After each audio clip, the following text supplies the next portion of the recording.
لە کوردستانی ڕۆژهەڵات پرسگەلێکی جۆرواجۆر بوونیان هەیە. لەوانە پرسی نەتەوایەتی، پرسی چینایەتی، پرسی سیاسی و پرسی ژنان. بە هەمان شێوەش لە پانتایی ئێران ئەم بابەتانە بوونیان هەیە. لەم بەرنامەدا سەرنج دەخەینە سەر وڵاتی ئێران و کوردستانی ڕۆژهەڵات و لەسەر پرسی ژن و تایبەتمەندیەکانی بزوتنەوەی ژنان لەم جۆغرافیایەدا. بینەرانی ئازیز، سڵاوی گەرمی ئێمەتان پێشکەش بێت. لە درێژەی زەنجیرە بەرنامەکانی 8 مارس بە میوانداریەتی کاک عەبدوڵڵای ئازەربار ئەندامی دەفتەری سیاسی کۆمەڵە لەگەڵتان. کاک عەبدوڵڵا بەخێر بێت. زۆر سپاسیەوە بەخێر بێن. کاک عەبدوڵڵا، بزوتنەوەی ژنان لە ئێران و بە تایبەت کوردستانی ڕۆژهەڵات چه تایبەتمەندی هایەکی هەیە؟ کۆمەڵگای ئێران بەداخەوە وەزعی بزوتنەوەی ژنان لە کەش و هەوایەکی لەباردانیە لە ئێران. کۆمەڵگای ئێران کە لە کۆمەڵگایەکی فێۆدالیەوە، لە کۆمەڵگایەکی ئەرباب و ڕەعیەتیەوە کە ژنان تێیدا زۆر کۆمەڵگایەکی بێماف و کۆمەڵگایەکن کە لە ئاستی بەشداری کۆمەڵایەتیدا زۆر ئاستیان لە خوارەوەیە، تا دێ بێتە دەرێوە پێ بنێتە قۆناغێکی دیکە کە ژینگەیەکی مناسبترە، ژینگەیەکی لەبارترە بۆ گەشەکردنی پرسی ژنان و خۆنواندنی ئەوان و بەشداری ئەوان لە ئەمری کۆمەڵایەتیدا. لە دوای ئەوەی کە ئینقلابی سپی دەکرێت لە ئێران و ئینقلابی مەشروتیەت و ئەمانە دێنە ئارا و وردە ئێمە دەبینین گۆڕانهایەکی بنەڕەتی لە کۆمەڵگای ئێراندا سەر هەڵدەدا، تا دێ کۆمەڵگای ئێران وەسەر ڕەوڕەوەی ئەم کارە بکەوێ، نهار لە مەسەلەی پرسی ژناندا، لە هەموو قۆناغەکانی دیکەدا، تا هات لە شلکی بێتە دەرێ و قایم ببێ و جێگای خۆیان بگرن ئەم تەوژمە نوێیە. بەداخەوە ئێمە شاهیدی ئەوەین کە کۆماری ئیسلامی دێتە سەرکار لە ئاخرەکانی دەهای 50 شەمسیدا و بەوە کۆمەڵگای ئێران جارێکی دیکە بەرەو دواوە دەکشێتەوە. نوچی تیژی هێرشیەوان لەسەر بزوتنەوەی ژنان بۆ چۆن بزوتنەوەی ژنان لە هەموو بزوتنەوەکانی دیکە ئەوەی بە فارسی پێ دەڵێن زەربە پەزیرتر بوو، لە هەمویان زووتر دەشکا. دلیلی ئەوە بوو لە هەمویان گەنجتر و خۆنەگرتووتر بوو و ئەم حکوومەتش کە دەهاتە سەرکار، حکوومەتی کۆماری ئیسلامی، زۆرترین دژایەتی لەگەڵ چاپەکان، لەگەڵ بیری چەپ و لەگەڵ بیری پێشکەوتنخوازی و لەگەڵ بیری ئازادی ژنان هەبوو. ئەوانە لەگەڵ فەلسەفەی خۆی ناتەبا بوون.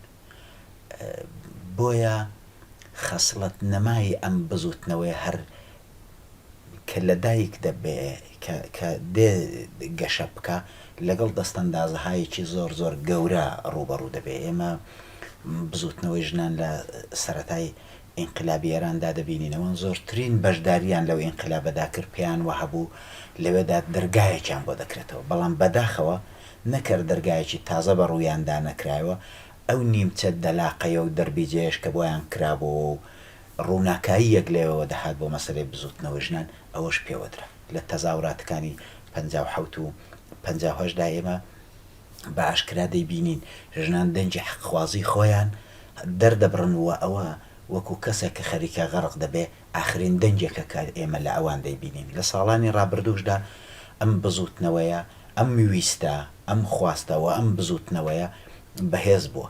ژنان تەسلیمی ئەوە نەبوون. دروستە داپڵۆسین بەسەریاندا هەبووە، بەڵام وەکو هەموو چین و توێژەکانی ئێران ئەم قەدەرەیان قبول نەکردو، ئەم سەرکوتە، ئەم بێمافیان قبول نەکردو، بەڵکە لە بەرابەری داوەستاونەوە و ژینگەیەکی لەبار بۆ ئەوان نەبەوە، چون دەستە خوشتی ئەم بزوتنەوەیە، بزوتنەوەهای کرێکاری و بزوتنەوەهای دیکەی مافخوازی و بزوتنەوەهای ڕووناک بیریش هەمویان سەرکوت بوون و لە خەفەقاندا ژیاون تا بتوانێت لە پاڵدەستی ئەوانەوە بزوتنەوەی ژنانیش گەشە بکە. بێ هیوایی پێوە دیار نییە، هیوا بەداهاتوو هەر هەیە لە پرسی ژناندا، بەڵام بەداخەوە ژینگەیەکی زۆر نالەبار بوو بۆ ئەوەی ئەوان بتوانن سەرکەوتنەهایەکی زۆر گەورە بەدەست بێن. کاک عەبدوڵڵا، لە چوارچێوەی سیاسەتەکانی کۆماری ئیسلامیە تا چەندە ئەسڵ بزوتنەوەی ژنان دەگونجێ بۆ ئەو حرەکەتە؟ ئایا بەپێی ئەو تۆزیحاتەی بەڕێزت کە ژینگەکە تا چەندە هاوکاری بزوتنەوەی ژنان دەکا لە ئێرانەوە نەخێر ئەسڵ ئەو بربەستگەلە چین کە لەو زەمینەدا ئەبن بە ڕێگر لە بزوتنەوەی ژنانەوە بزوتنەوەی ژنان ئەسڵ هیچ بەرەو پێش نایبە بەرەو پاشیش ئەیباتەوە. کۆمەڵگای ئێران چەندە ژینگەیەکی لەبارە بۆ بزوتنەوەی ژنان، ژینگەیەکی زۆر زۆر نالەبارە. هەر ئەو جۆرەی لە جوابی پرسیاری یەکەمدا عەرزم کردی، ئێران نەک هەر ئینقلابی ئێران و هاتنە سەرکاری کۆماری ئیسلامی ڕێگای خۆش نەکرد بۆ بزوتنەوەی ژنان، بەڵکە بربەستی زۆرتری دانا. دلیلیشی ئەوە بوو ئەوە لە تەزاددایە، ئەم بزوتنەوەیە لە تەزاددایە لەگەڵ ئارمان و ئامانجەکانی کۆماری ئیسلامی. ئەو بۆ خۆی فەلسەفەی وجودی کۆماری ئیسلامی دژە ئەو تەبعیز و هەڵاوەردنانەی لە دژی ژنان دەکرێت بەشێکی هەرە زۆریان لە فەلسەفەی کۆماری ئیسلامیدان. هەر ئەوەی کۆماری ئیسلامی لەسەر کار نەبایە، هەر دەوڵەتێکی کە لەسەر کار بایە، ستەم لەسەر ژنان کەمتر دەبوو، چون ئەو نەک هەر ڕێگای خۆش نەکردبەوە، سیستەماتیک کاری کرد بۆ ئەوەی ئەو بربەستانە لەسەر ڕێگای ژنان زۆرتر بن. ئەوان هەڕەشیان دانیشگاکانیان بە هەڕەشە دەزانی، بزوتنەوەی ڕووناکبیریان بە هەڕەشە دەزانی، و لە ڕزی پێشەوەی ئەوانەدا بزوتنەوەی ژنانیان بە هەڕەشە دەزانی. زۆربەی ئەو قانونانەی ئەوان وەزعیان کردن جۆرێک بوو بۆ بربەستکردنی ژنان، مافەکانی ژنان، حەقی ژنان و هاتنە پێشی ئەوان، بەشداری ئەوان لە کۆمەڵگادا. ئەوان نایشارنەوە بە دەنجی زۆر بەرز لە مەجلیسی شورای ئیسلامی، لەو جێگانەی قانون وەزع دەکەن، لە سەدا و سیماکانیان، لە تەلەڤیزیۆن و دەنگ و ڕەنگەکانیان. کۆمەڵگای ئێران، دەوڵەتی کۆماری ئیسلامی لە دژی ژنان سیستەماتیک کار دەکە. هەموو پەروەردە لە دژی ژنانە. ئەوەی نەقشی منفیە داویانە بە ژنان، فیلمەکان لە دژی ئەوانن، پەروەردە لە دژی ئەوانە، حەوزەهای عیلمیە لە دژی ئەوانن، دەنگ و ڕەنگ و سەدا و سیما لە دژێتی، مجەلە و کولتور و هەموو ئەوانە کامیلەن سوکایەتی بە ژنان، کەمکردنەوەی نەقشی ئەوان، زۆرکردنی نەقشی بەرامبەری و تێکۆشاوە هەم لە پەروەردەڕە تا ئاخر و نهایەتەن بە هێنانی زنجیرەیە قانون ئەوانی لە مافە حقوقیەکانیشیان بێبەشکردن، نەک لە مافە مەدەنی و کولتوریەکان، بەڵکە لە مافە واقعیەکانیشیان بێبەش کردو. ئەمە ژینگەیەکە کە کۆماری ئیسلامی خوڵقاندوویەتی. بە هاتنە سەرکاری کۆماری ئیسلامی ئێمە شاهیدی بربەست و دەستەندازەهایەکی گەورەترین لەسەر بزوتنەوەی ژنان، هەرچەنەوە بزوتنەوەی بەو بەستانە شەوەڕانەوەستاوە. ئێمە لیستی ژنانی خەباتکار لە زیندانەکانی سیاسی هەر لە سەرەتای شۆڕشی ئێرانەوە هەتا ئێستا لە ئیعدامەکانی 67 و 68 خەباتی ئەوان لە کوردستان و لە خەباتی پێشمەرگانەوە هاتنی ئەوان بۆ نێو ڕیزەکانی شۆڕش و تا ئەم بزوتنەوانەی ئەم ئاخریانش دایانبینین، دەنجێ ڕەسای ژنان دەبینین لە هەموو یەک لەو بزوتنەواندا، لە بزوتنەوەی خەزەڵوەر، لە بزوتنەوەی بەفرامبار، لە بەفرامباری پێرار، لە هەموو بزوتنەوە و ناڕزایەتیانەدا ئێمە دەیبینین. ئەوە نیشانەیەوە نیە و بزوتنەوەی کزە یا پاشەکشەی پێکراوە یا ناومێت بوو، بەڵام ژینگە و فەزایەکە بۆ ئەو بزوتنەوەیە هەیە زۆر تەنگە، زۆر تێنسە. من پێم وابێ ئەوەندە هەنگاوەش هەڵگیراوە، هەنگاوهایەکی باش بوون، هەنگاوهایەکی گرنگ بوون لەم قورسباریەدا ئەوەندە هەنگاوەش هەڵگیراوە بە نەزەری من دەبێت تەحسینیان بکەین. لە قسەکانتان ئاماژەتان بەوە کرد کە وڵاتی ئێران ئەسەن بە شێوەیەکی سیستماتیک و سیاسەتێکی لە پێشدا ڕێژاو دژەژنە و ئەسەن دژە بەشەرە نەتەنها دژەژن بێ.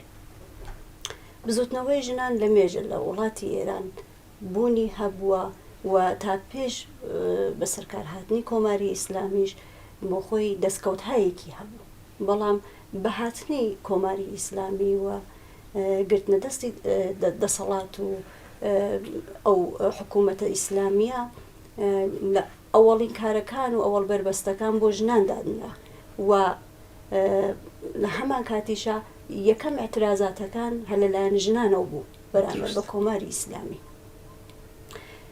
هەتاکو ئێستاش حتا یەک نوێنەر بوونی نییە لە ئێران کە بتوانێت یعنی نوێنەرێکی ڕاستەقی نەبێ بۆ مافەکانی ژنان، ینی ئەو مەجالە نییە. لە تەوزیحاتەکانی بەڕێزیشتانە هەبوو کە ئەسەن ژینگەکە ژینگەیەکی مناسب نییە بۆ داکۆکی لە مافەکانی ژنان.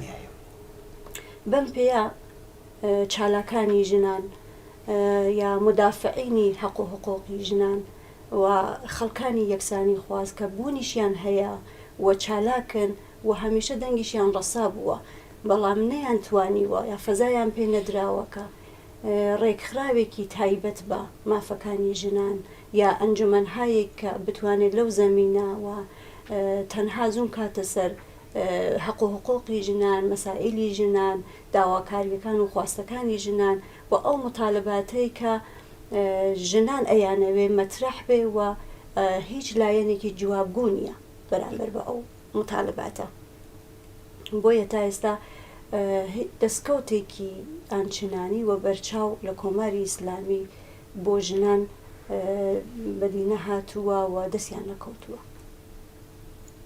هەروەکە ئاماژەمان پێکرد لە پانتایی ئێرانە بابەت و پرسی ژنبوونی هەیە، بەڵام کوردستانی ڕۆژهەڵات بۆ خۆی بە حکمی ئەوەی کە حیزبی سیاسی هەیە و بەگشتی کوردستانی ڕۆژهەڵات کۆمەڵگەی کوردی ئەسەن مخالفی کۆماری ئیسلامی و مخالفی سیاسەتەکانی کۆماری ئیسلامیە بۆ خۆی ژینگەیەکی سیاسیە و خاوەن حیزبی سیاسیە. بە بڕوای ئێوە تێکەڵبوونی بزوتنەوەی ژنان لەگەڵ بزوتنەوەی گشتی و نەتەوایەتی کورد چه ئیمتیازاتێکە بەخشێ بە بزوتنەوەی ژنان؟ من پێم وایە بزوتنەوەی ژنان بزوتنەوەی نەتەوایەتی و بزوتنەوەکانی دیکە دەوڵەمەند دەکە. هەر جیا لە بزوتنەوەی ژنان بەشێک لەو بزوتنەوە پێشکەوتن خوازیانە یەکتر بەهێز دەکەن، تەقویەتی یەکتر دەکەن. لەوانە لە ڕێزی پێشەوەیاندا بزوتنەوەی ژنان بەڕای من لە سەرەتاوە ئیمتیازێک بووە. ئێمە هەموو جارێ شانازی دەکەین بەوەی کە کۆمەڵە و بزوتنەوەی کوردستانی ڕۆژهەڵات توانیوێتی ژنان بە ئاستێکی باڵا بێنێتە نێو بزوتنەوەکەی خۆی بێنێتە نێو خەباتی چەکدارانە، بێنێتە نێو کاری پێشمەرگانە، بێنێتە نێو کاری سیاسی، یا جۆرێککە دەتوانین فۆرمۆلێ بکەین ژنان خۆیانیان لەم بزوتنەوەیدا دیوەتەوە و کۆمەڵە و حیزبە سیاسیەکانیشی هاریکار بوون لەو بوارەدا. ئەوە توانیوێتی دەستی بزوتنەوەکە ئێمە قەوی بکە. بەشێکی زۆر لەو پوتانسیێڵی کە لەو کۆمەلگای کوردستانەدا هەیە نیوەی ئێنێرژیە زەخیرەکەی بێنێتە سەر و بە کردەیی دەری بێنێ، ڕەنجینی بکە، تێگەیشتنێکی قوڵتر ببەخشێ بە بزوتنەوەکە و لەبەر چاوی کۆمەلگای پێشکەوتووی و کۆمەلگای نێونەتەوەیی ڕنگ و بۆیەکی کامڵتر و ڕنگ و بۆیەکی پێشکەوتن خوازانە تری پێ بدە. من پێم وابێ ئێمە گەر ئەو کارەمان نەکردبایە ناقیسەیەک بوو. ئەم بزوتنەوەیە ئینسانی تری دەکاتەوە بزوتنەوەکە ئێمە ڕەواییەکی زۆرتری پێدەدا بەرحەقبوونێکی زۆرتری پێدەدا لە مەرحەلەی یەکەمدا نیشان دەدا کە ئەم بزوتنەوەیە پاڵپشتی بزوتنەوەی ژنانە بۆیە لە پشتیوانی وان بەرخۆردارە دووهەم تەقویەتی دەکات چەند هەر بزوتنەوەیەک بە نیوەی کۆمەڵگا بەڕێوە بچێت تا بە هەموو کۆمەڵگا بەڕێوە بچێت فەرقێکی زۆرتری هەیە من پێم وابێگە بزوتنەوەکانی ئێمە لە پێشووتردا نەقشی ژنانیان کەم تێدا بووە خۆیانیان مەحروم کردووە ژنە تەنها ژنانیان مەحروم نەکردەوە لە بەشداریکردن لەم پرسانەدا بەڵکە خۆیانیان لەو هەموو تواناییە زۆرەی کە ژنانیش دەیانتوانی بیبەخشن بەم بزوتنەوەی مەحروم کردو بەشداریدانی ژنان تەنها ئیمتیازێک نییە بۆ ژنان ئیمتیازێکە بۆ خۆتی بزوتنەوە کرد دەستان خۆش سپاس بۆ بەشداریتان بەش بینەرانی ڕۆژهەڵات تیڤی سپاس بۆ ئەوەی کە تا کۆتایی ئەم بەرنامە لەگەڵمان بوو